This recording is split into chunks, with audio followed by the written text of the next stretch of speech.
नमस्कार, रिपब्लिक भारत देख रहे हैं आप। आपके साथ मैं हूं मीनाक्षी रजत। तो इस बुलेटिन में मेरे साथ मौजूद है मेरी सहयोगी सुजाता। चंद्रमा पर चंद्रयान 3 के लैंडिंग का काउंटडाउन शुरू हो चुका है। इसरो के वैज्ञानिकों का जोश हाई है, तैयारी पूरी कर ली गई है और अब इंतजार कल शाम 6 बजे का है। रिपोर्ट आपको दिखाते हैं।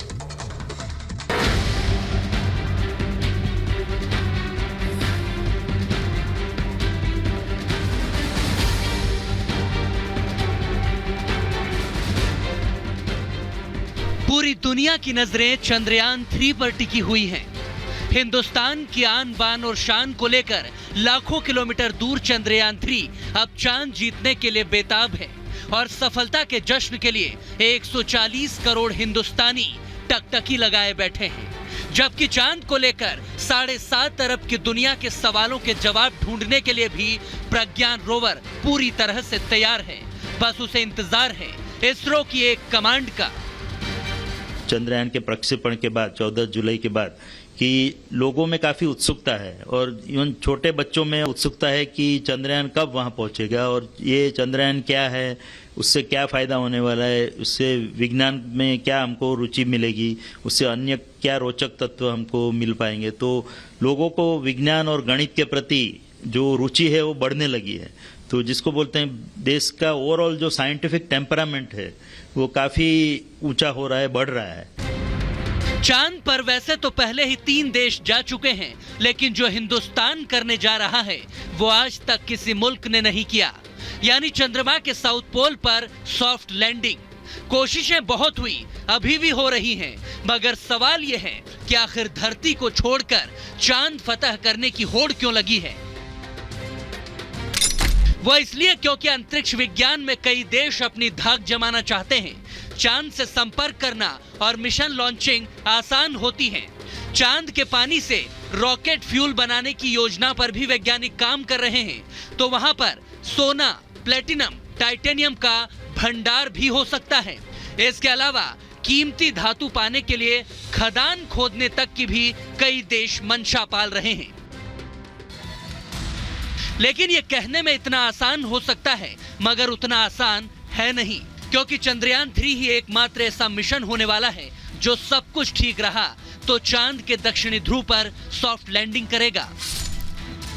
चंद्रयान 3 अब चंद्र के करीब पहुंच गया है और कुछ ही समय में वो सतह पे उतरेगा, तो सबके लिए बहुत बड़ा दिन है। ये हमारा तीसरा मिशन है। पहले मिशन में हमने छोटा सा एक डिवाइस चंद्र पे डाला था।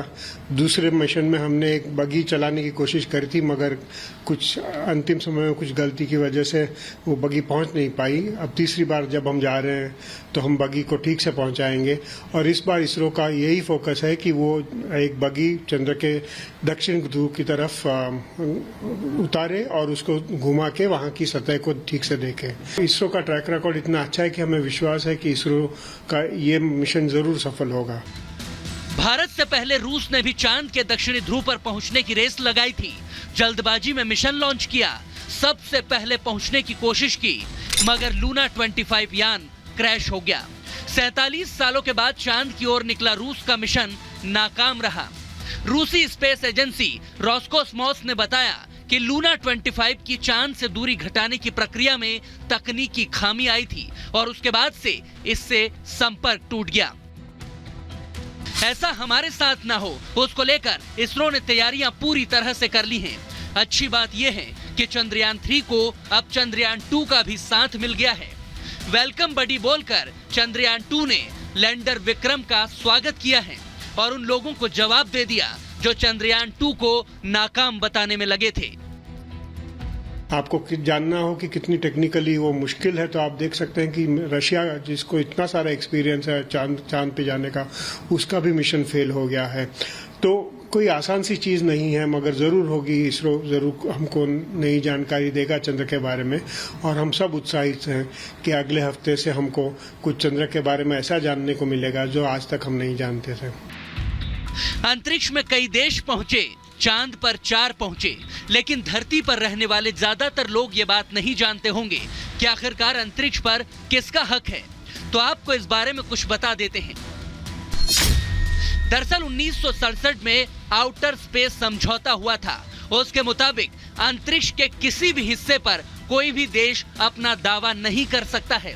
इसके अलावा संयुक्त राष्ट्र का चंद्रमा समझौता हुआ था। इसके मुताबिक अंतरिक्ष का कमर्शियल इस्तेमाल कोई भी देश अपने लिए नहीं कर सकेगा, लेकिन समझौते में अमेरिका, रूस और चीन ने हस्ताक्षर करने से इनकार कर दिया था। यानी वो अपना आधिपत्य जमाने की कोशिशें करते रहे, मगर भारत ने चंद्रयान 3 को साउथ पोल पर भेजकर दुनिया को यह दिखा दिया कि सबसे आगे होंगे हिंदुस्तानी। इसके लिए लैंडर की चांद से दूरी घटाने में शनिवार और रविवार की रात को बड़ी कामयाबी मिली। इस दौरान विक्रम लैंडर की दूसरी और आखिरी डी बूस्टिंग की गई, यानी कि उसकी रफ्तार को धीमा कर दिया गया। उसे चांद की सतह के अब और भी नजदीक लाया गया है। अब सतह से लैंडर विक्रम की दूरी महज 25 किलोमीटर बाकी है। लेकिन रूस के लूना जैसे लैंडिंग में कोई परेशानी वाली स्थिति ना बने, इसको लेकर चंद्रयान 3 ने एक अलग तरह की रणनीति पर काम करना शुरू कर दिया है। इससे बचने के लिए इसरो ने एक नया प्लान भी तैयार कर लिया है। इसरो का दावा है कि 23 अगस्त को अगर लैंडिंग में परेशानी आती है तो इसकी लैंडिंग 27 अगस्त को करवाई जा सकती है। लगभग 2 घंटे पहले हम ये निर्णय लेंगे कि उस दिन चंद्र पे उतराण करना ठीक रहेगा कि नहीं रहेगा। तो अगर मेरे ख्याल से कोई और मुश्किल तो आने वाली है नहीं, और हम पूर्णतया 23 अगस्त को ही चंद्र पे उतरने का प्रयास करेंगे। बट अगर कोई हमको ऐसा आपत्तिजनक लगता है तो हम लैंडिंग को पोस्टपोन करके 27 अगस्त को करेंगे। तो उसके लिए भी हमने पूरा सावधानी बरती है, और उसके लिए जो भी कार्य करना है, जो सब प्रणाली है, वो सब भी तैयार रखी है। मतलब तैयारियां पूरी हैं, हर पल बहुत अहम है।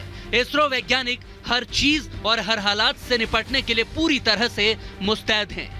बस लैंडिंग साइट पर सूरज निकलने का इंतजार हो रहा है, और उसी के साथ चंद्रयान चांद पर हिंदुस्तान के कदमों के निशान छोड़ देगा और विज्ञान के लिए कई नए रास्ते खोल देगा। Bureau report, Republic Bharat.